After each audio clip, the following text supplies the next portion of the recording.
چند روز است که در اینجا در باغ کوروش کبیر کوچه سیاحی عمل میکند و همه روزا شماره زیادی سیاحان داخلی خارجی به اینجا تشریف میارند و این روز ما اومدیم به اینجا و دیدیم که خیلی مهمانان زیاد هستند و این حال در نزد من قرار دارن یک تن از مهمانان از شهر شیراز جمهوری اسلامی ایران که با آنها هم صحبت میشیم.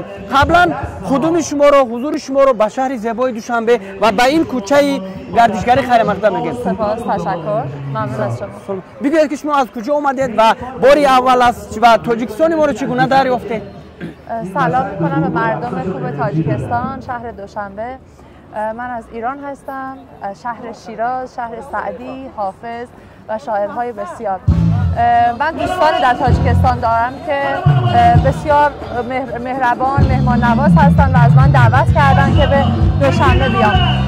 اومدم اینجا و خوشحالم که همزمان شد با دیدن این کوچه گردشگری مشترک بین ایران و تاجیکستان. ما همه از یک سرزمین هستیم، همه فارسی زبان هستیم و خیلی خوشحالم که در خدمت شما هستم. همه چیز بسیار عالی، بهترین و داریم لذت میبریم در این شب. چند روز که شما در تاجیکستان مهمون هستین و چی برای شما جالبی دقت بود؟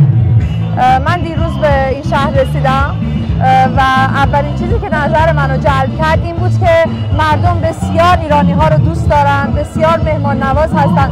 ما فکر میکردیم ایرانی ها بسیار مهمان نواز هستن، اما الان میبینیم که در تاجیکستان هم همینطور هست و همه ما ایرانی ها رو دوست دارن. سلامت. باز چی تفاوتی دیگر میبینید از اینجا به ایران؟ یکان تفاوت میبینید یا که اصلا تفاوتی نیست؟ من احساس میکنم در شهر ایران دارم، یکی از شهرهای ایران دارم قدم میزنم.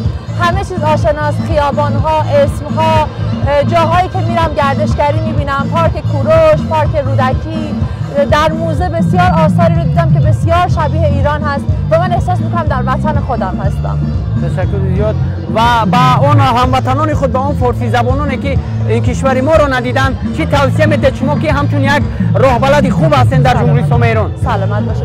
من این رو در شیراز قبلا گفته بودم که از مردم تاجیکستان دعوت میکنم به شیراز بیان. این مرتبه از مردم خودمون، از ایرانی ها دعوت میکنم که به تاجیکستان، مخصوصا شهر دوشنبه بیان و ببینن. من حتما در سفرهای بعد سعی میکنم با هموطنان خودم بیام و اونها هم از اینجا لذت ببرن. بار دیگر خوش آمدید به وطن خودتون و خانه دیومتون دوشنبه. سلامت باشید. تشکر. ممنونم از سلامت باشید. سلامت.